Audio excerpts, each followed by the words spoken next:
네, 국내 연구진이 사람처럼 똑똑하게 문서를 이해하고 원하는 정보도 찾을 수 있는 기술을 개발해 화제입니다. 박진영의 출근길 인터뷰, 오늘은 한국전자통신연구원 임준호 박사를 만나 이번 기술 개발의 의미를 짚어봅니다. 현장에 나가 있는 박진영 기자 나와주시죠. 네, 박진영의 출근길 인터뷰, 오늘은 임준호 박사와 함께 이야기 나눠봅니다. 안녕하십니까? 예, 안녕하세요. 네, 이제 똑똑하게 문서를 이해하고 정답을 찾아주는 AI 기술이 개발됐다라고 들었습니다. 어떤 개발 기술인지 좀 이야기를 해주시죠. 예.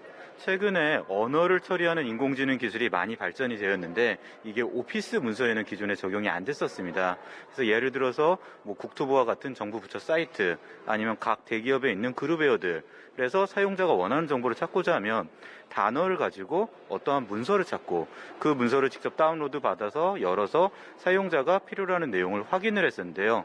저희가 개발한 기술은 이렇게 원하는 문서를 찾고 그 안에서 필요로 하는 내용을 찾아오는 과정을 AI가 인공지능이 대신해주는 기술이라고 말씀드릴 수 있습니다. 그래서 인공지능이 오피스 문서에 있는 내용을 이해하고 사용자의 질문에 맞는 정답과 근거를 찾아서 사용자한테 제시해주는 기술입니다. 네.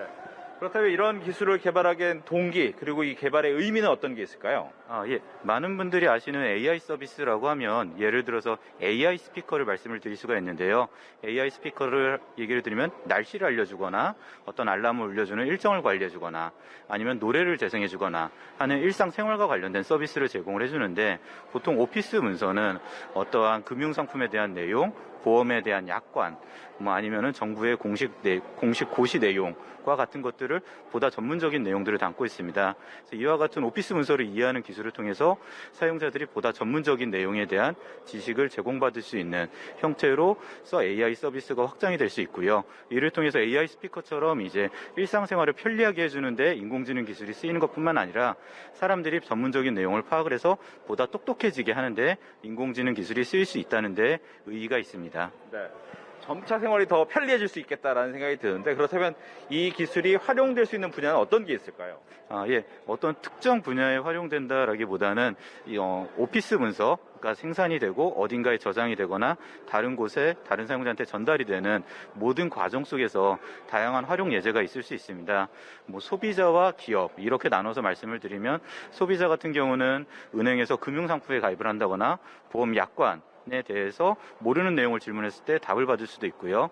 통신사에서 어떤 요금제를 가입할 때 모르는 내용에 대해 질문을 한다거나 아니면은 자동차를 구매했을 때 매뉴얼이 이렇게 큰 책자로 오게 되는데 그 매뉴얼에서 모르는 내용을 질문했을 때 바로 원하는 답을 얻을 수 있는 형태의 서비스가 가능하게 됩니다. 기업 입장에서는 한 해에 이제 수천 건 혹은 수만 건의 기술 문서들이 생산이 되고 있는데, 이것들을 보다 지식화해가지고 다른 직원들한테 서비스하는 데 활용을 할 수가 있고요. A라는 기업이 다른 기업과 계약을 체결했을 때 그 계약서 내용에 대해서 모르는 내용을 질문했을 때도 바로 답변을 받을 수 있는 서비스로 활성화될 것으로 기대하고 있습니다. 네. 그렇다면 이제 이 개발 초기라고 할 수 있는데, 향후에 이 개발은 어디 정도까지 발전될 것으로 예상을 하시는지? 예. 현재 저희가 개발한 기술은 아래 한글 한컴 오피스 문서 대상으로 현재 서비스를 하고 있는데요. 개발 기술 자체는 워드나 PDF에도 적용이 가능한 기술입니다. 그래서 앞으로 이 서비스를 워드 문서나 PDF 문서로 확장하는 것이 첫 번째 계획이고요.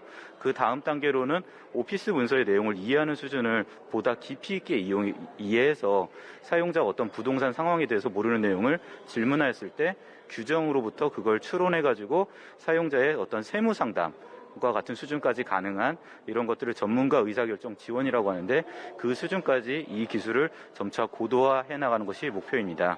네. 오늘 말씀 잘 들었습니다. 지금까지 박진영의 출근길 인터뷰였습니다.